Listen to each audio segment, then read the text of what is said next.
So we are studying about friction. The content of this chapter is first, what is friction? Second, mechanism of friction. Due to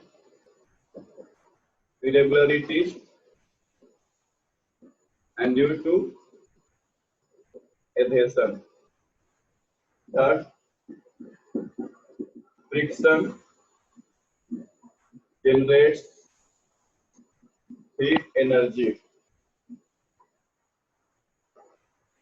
Fourth, types of friction: a static friction and kinetic friction. Kinetic friction is two types: sliding friction and rolling friction. Next, advantages and disadvantages of friction. Next, method to increase or reduce friction. Next, fluid friction or drag. Last, streamlining.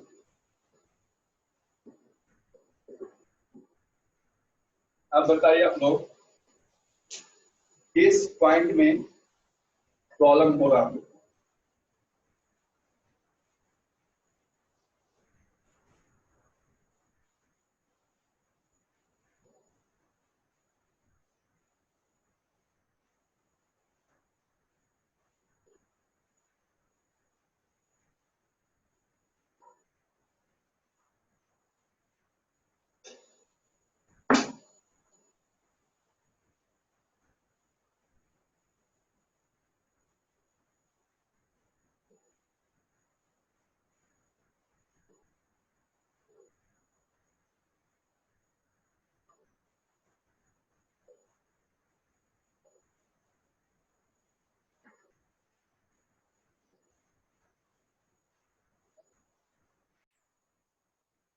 Okay, so let's clear your problem. There is no any problem in friction definition. Very good. There is no any problem in friction mechanism.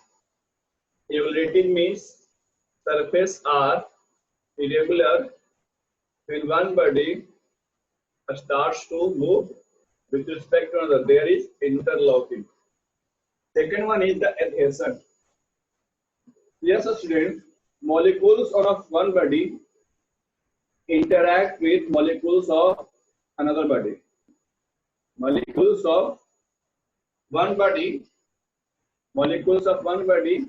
interact with molecules of another body, and due to this force of interaction, we can say that there is a force of intermolecular force of attraction. Intermolecular force of attraction. This is called adhesion force. This is called adhesion force. Due to this adhesion force, body opposes the motion and this produces the friction between the surface. Clear? चलिए, friction generate heat energy, कोई clear नहीं, कोई दिक्कत नहीं है.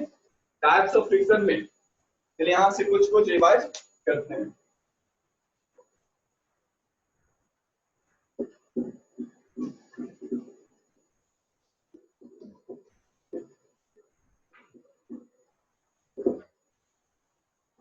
ठीक, देखिए static friction.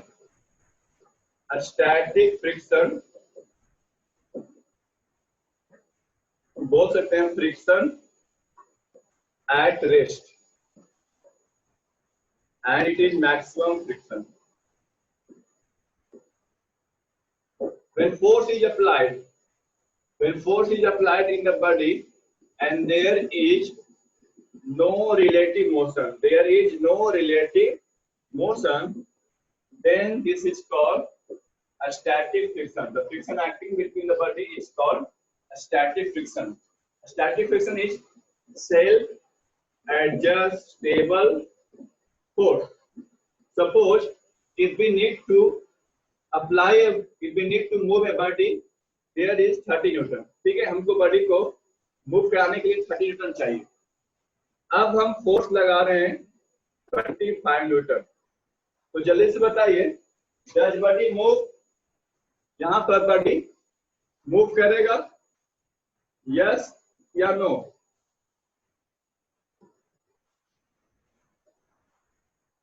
Very good, बहुत अच्छा. तो अप्लाइड फोर्स कितना है? 25 न्यूटन. तो स्टैटिक फ्रिक्शन यहाँ पर कितना लगेगा? फ्रिक्शन का स्मॉल एफ से रिप्रेजेंट करना. स्टैटिक फ्रिक्शन कितना लगेगा यहाँ पर?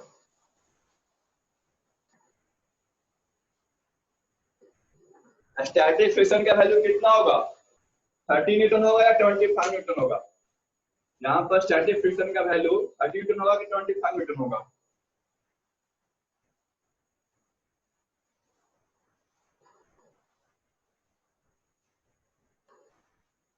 Very good. मैक्सिमम बच्चों का सही आंसर है. ठीक है, मैक्सिमम बच्चों का सही आंसर है. देखिए, बॉडी को मूव करने के लिए हमको 30 न्यूटन चाहिए, यानी कम से कम यहाँ पर फोर्स 30 न्यूटन चाहिए. मैक्सिमम फ्रिक्शन कितना है? 30 न्यूटन. बट अगर हम फोर्स 25 न्यूटन लगा रहे हैं तो बॉडी का कोई मोशन यहाँ पर नहीं हो रहा है. When body does not move, then static friction is equal to applied force. याद रखिएगा. ठीक है, when body does not move, अगर बॉडी मूव नहीं कर रहा है तो static friction is equal to applied force. ठीक है, जब तक मूव नहीं करता है. जैसे मूव करने लगेगा तो स्टैटिक फ्रिक्शन क्या हो जाएगा? Maximum friction. स्टैटिक फ्रिक्शन क्या हो जाएगा? मैक्सिमम. जैसे बॉडी मूव करने लगेगा तो स्टैटिक फ्रिक्शन कितना हो जाएगा? 30 न्यूटन. इससे ज्यादा नहीं होगा. इस एग्जांपल में फिर से देखिए. Suppose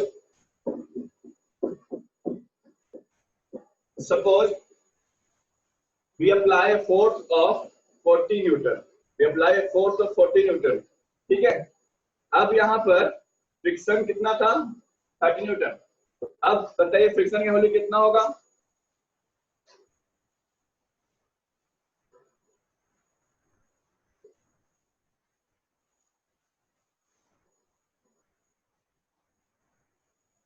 very good.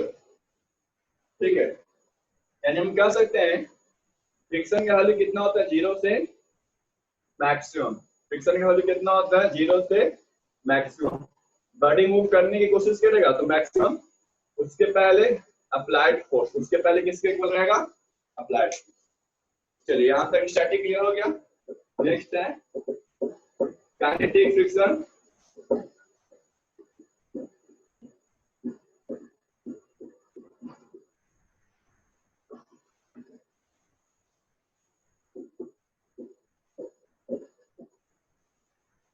Next topic is kinetic friction. Body is in motion. ठीक है, बॉडी क्या कर रहा है? मोशन कर रहा है. तो भी फ्रिक्शन लगेगा ना? तो भी क्या लगेगा? फ्रिक्शन लगेगा. तो इस केस में जो फ्रिक्शन लगता है, उसको बोलते हैं काइनेटिक फ्रिक्शन. इसका वैल्यू होता है mu k into N. What is mu k? Coefficient of kinetic friction. ठीक है, what is N? N is equal to normal force. ठीक है, the coefficient of kinetic friction is less than equal to coefficient of static friction. इसका आपको answer बताया था क्यों ऐसा होता है? Because interlocking occurs in best way. Interlocking is higher. Interlocking is higher in static friction. If its body is at rest, and interlocking is lower. Interlocking is lower when body is in motion. ठीक है, clear है? क्या देखिएगा, जो kinetic friction होता है वो static से छोटा भी हो सकता है और बराबर भी हो सकता है। ठीक है, अगर अलग अलग नहीं दिया होगा तो बराबर लेंगे, अलग अलग दिया तो ये कम रहेगा और ये ज्यादा रहेगा। यहाँ तक सब क्लियर हो गया? स्लाइडिंग तक क्लियर है सबको? Let's discuss about rolling friction.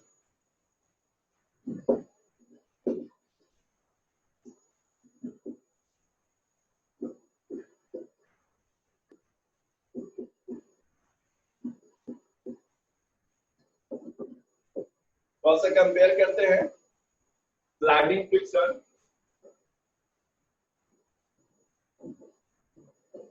And rolling friction को कौन सा कंपेयर करते हैं? दोनों क्या है? काइनेटिक फ्रिक्शन है। स्लाइडिंग कब होगा? जब एक बॉडी दूसरे सरफेस पर क्या हो रहा है? स्लाइड हो रहा है। तो यहाँ पर फ्रिक्शन क्या लग रहा है? Sliding friction. ठीक है, दूसरा केस में when one body rolls over the surface of another, then it is called rolling friction. ठीक है, अगर ये बॉडी सरफेस में रोल कर रहा है, ठीक है, फोर्स, ये पॉइंट ऑफ कांटेक्ट जो फोर्स है, अगर इसको हम फोर्स इधर लगा रहे हैं तो पॉइंट ऑफ कांटेक्ट ये बैक डायरेक्शन में मूव कर रहा है तो फ्रिक्शन क्या लगेगा? फॉरवर्ड डायरेक्शन मूव करेगा। ठीक है, अब देखिए इसमें क्या लगना है? It does not depend on area and it does not depend on speed.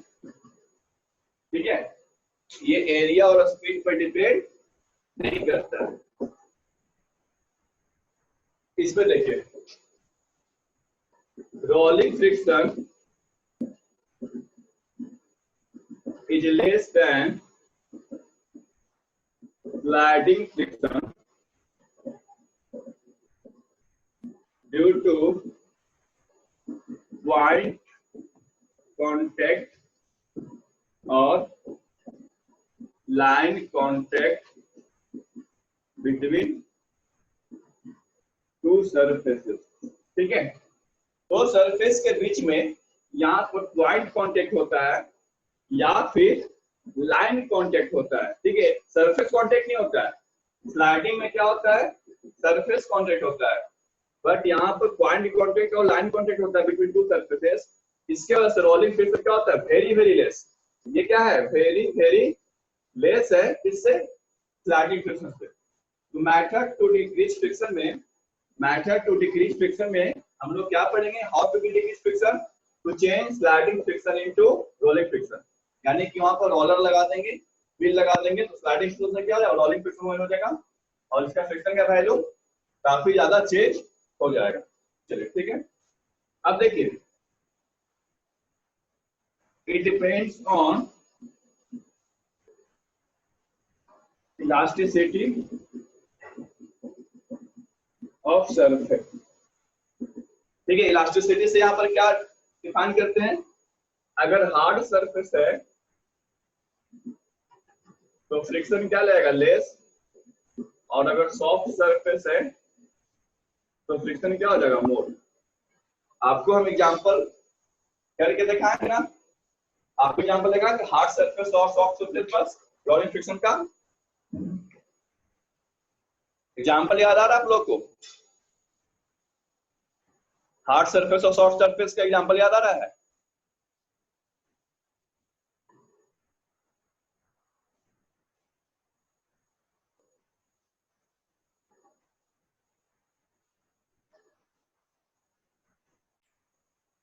Next topic is advantages and disadvantages of friction.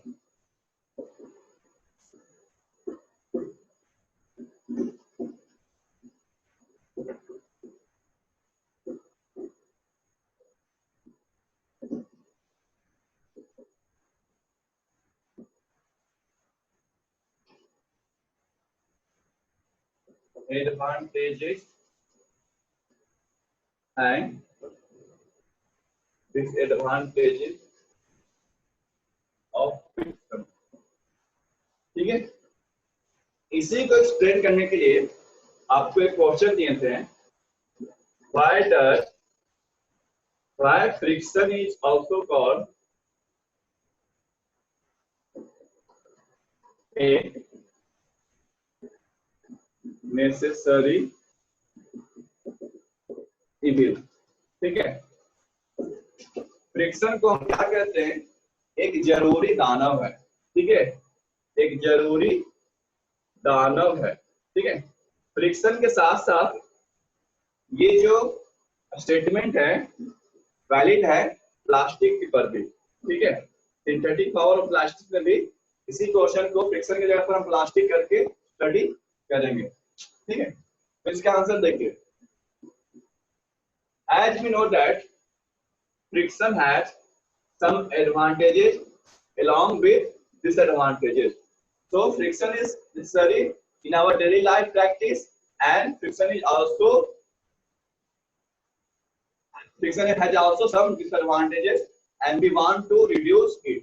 ठीक है, फ्रिक्शन हमारे लाइफ में, डेली लाइफ में बहुत ज्यादा यूजफुल है. फ्रिक्शन हमारे डेली लाइफ में क्या है, यूजफुल है. बट फ्रिक्शन का कुछ डिसएडवांटेज भी है. तो क्या करेंगे, वहां पर हम चाहते हैं we wish to overcome और reduce it. ठीक है, जहां पर फ्रिक्शन का डिसएडवांटेज है वहां हम लोग विश करते हैं कि इसको कम कर दे, खत्म कर दे और इसको हटा दे यहाँ से. ठीक है, तो देखिए क्या क्या एडवांटेज है और क्या क्या डिसएडवांटेज एक एक करके स्टडी करते हैं. First, advantages. देखिए, due to the friction we can walk. ठीक है, हम लोग सरफेस पर चल पा रहे हैं किसकी वजह से, फ्रिक्शन की वजह से. अगर किसी सरफेस पर ऑयल या वाटर गिरा हुआ है, ठीक है, या फिर आइस पर, क्या आइस पर हम लोग चलना आसान है, आइस पर चलना आसान है, यस या नो. ठीक है, क्यों ऐसा आसान नहीं है, क्योंकि यहाँ पर फ्रिक्शन क्या है, बहुत कम होता है. फ्रिक्शन क्या होता है, लेस होता है, इस वजह से हम चल नहीं पाते हैं. We can walk, we can ride. ये सरफेस क्या है, स्मूथ है. ये सरफेस क्या स्मूथ, अगर ये बहुत ज्यादा स्मूथ होता तो इस सरफेस पर हम लिख पाते हैं, नहीं लिख पाते हैं. इस पर हम लिख पा रहे हैं, इस पर हम लिख पा रहे हैं कुछ भी, तो किसके वजह से, फ्रिक्शन के वजह से. We can hold anything, we can fix a nail. ठीक है, इन वुड और इन वॉल. हम लोग इस चीज को पकड़ पा रहे हैं, ग्लास को पकड़ पाते हैं. ठीक है, ग्लास को या किसी चीज को पकड़ पा रहे हैं, अगर ये नहीं गिर रहा है किसकी वजह से, फ्रिक्शन के वजह से. ठीक है, और भी बहुत सारा एग्जांपल है फ्रिक्शन का, और भी एडवांटेज है. ठीक है, डेली लाइफ में हम लोग फ्रिक्शन यूज करते हैं. अब कुछ थोड़ा सा डिसएडवांटेज को भी देख लेते हैं. देखिए, सबसे पहले हम लोग पढ़े हैं फ्रिक्शन जनरेट्स हीट एनर्जी. ठीक है, फ्रिक्शन क्या करता है, हीट एनर्जी जनरेट करता है. When it produces a lot of heat energy, then it causes tear and wear. ठीक है, हीट एनर्जी की वजह से बहुत सारे हमारे मशीन पार्ट्स क्या होते हैं, ब्रेक हो जाते हैं, टूट जाते हैं, खराब हो जाते हैं. ठीक है, it reduces efficiency of machine. ठीक है, मशीन का काम करने का क्षमता को क्या करता है, कम करता है. फ्रिक्शन की वजह से धीरे धीरे हमारा मशीन पुराना हो जाता है और काम भी क्या करने लगता है, कम करने लगता है. It reduces the speed of vehicle. ठीक है, आप साइकिल चलाइए, पैडल मार के छोड़ दीजिए, क्या होता है, कुछ देर के बाद हमारा स्पीड क्या होता है, कम जाता है. It is useful in applying brake, ठीक है, ब्रेक लगाने के लिए हम फ्रिक्शन का काफी ज्यादा यूजफुल है। अगर ब्रेक नहीं होता, ब्रेक फेल होगा गाड़ी का, तो हम उसको रोक नहीं पाएंगे, ठीक है। एंड इट प्रोड्यूसेस नॉइज, ये क्या प्रोड्यूस करता है, बहुत ज्यादा फ्रिक्शन की वजह से बहुत ज्यादा क्या करता है, ये नॉइज प्रोड्यूस करता है।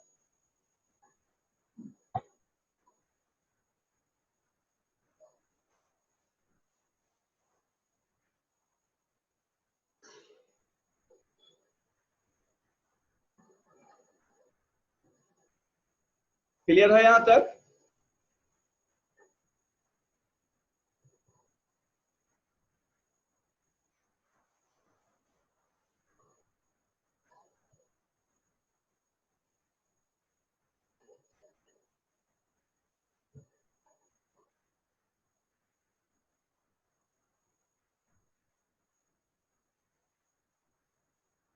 चलो ठीक, नेक्स्ट टॉपिक है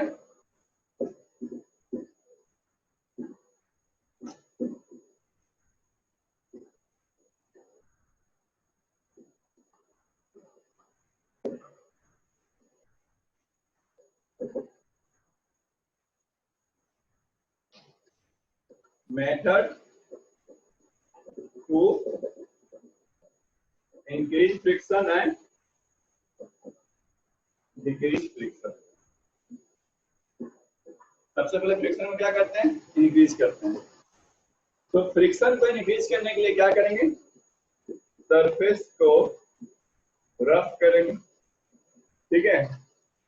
क्या करेंगे, टायर में हम लोग थ्रेड्स बनाते हैं, शूज में स्पाइक्स बनाते हैं, ठीक है। टूल्स में हम लोग क्या बनाते हैं, पैटर्न, ताकि जब टूल से हम किसी टूल से किसी टूल्स को हम किसी टूल से किसी को काम कर रहे हैं तो स्लिप ना हो जाए, उसके लिए क्या करते हैं, टूल्स के हैंडल में क्या करते हैं, पैटर्न बनाते हैं। तो इस तरह से क्या होता है, सर्कल्स को रफ करके टायर में ट्रेड्स बनाते हैं। आप लोग नया नया साइकिल, नया नया कार, नया नया बाइक खरीदते हैं तो देखिएगा टायर में काफी ज्यादा उसमें ट्रेड्स बना हुआ रहता है, ठीक है। आप लोग देखिएगा टायर में काफी ज्यादा ट्रेड्स बना हुआ रहता है। कुछ ना स्पाइक्स, जो हम लोग नया नया शू लेते हैं तो उसमें स्पाइक्स क्या होता है, या फिर आप लोग माउंटेन क्लाइंबर या फिर क्रिकेट प्लेयर को देखिएगा शूज में काफी बड़े बड़े स्पाइक्स लगे होते हैं, ठीक है। Now method to decrease friction, तो क्या करेंगे, सरफेस को स्मूथ बनाने के लिए क्या करेंगे, पॉलिश करेंगे, उसमें ऑयल डालेंगे, उसमें ग्रीस डालेंगे, ठीक है, या फिर उसमें हम पाउडर डाल सकते हैं, ठीक है। व्हील्स का यूज करेंगे,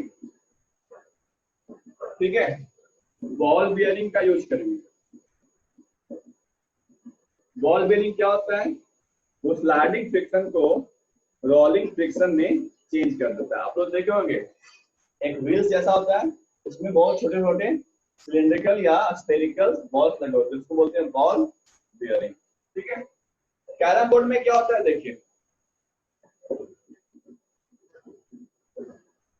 कैरम बोर्ड में क्या होता है, when we used to play carrom board and when we put powder, special powder जिसको हम लोग बोरिक एसिड बोलते हैं, यहाँ पर जैसे कैरम बोर्ड में हम पाउडर डालते हैं इसमें, तो स्ट्राइकर क्या होता है, पहले क्या होता है स्लाइड, स्ट्राइकर क्या करता है पहले स्लाइड, लेकिन ये हमारा जो कैरम बोर्ड को जो पाउडर हम लोग इस पर डालें तो अब क्या करता है, रोलिंग। पहले स्लाइडिंग कर रहा था, अब क्या करता है, कैरम बोर्ड के नीचे छोटे छोटे जो पाउडर के जो पार्टिकल्स हैं वो बॉल्स की तरह काम करते हैं और इसके वजह से ये क्या करता है, रोलिंग करता है, इसकी वजह से काफी ज्यादा तेज मूव करता है, ठीक है।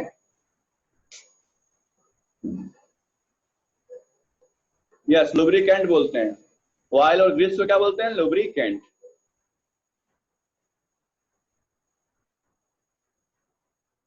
चलिए ठीक है, दो पॉइंट मेरा बाकी रह गया है, फ्लूइड फ्रिक्शन और ड्रैग और है स्ट्रीम लाइनिंग।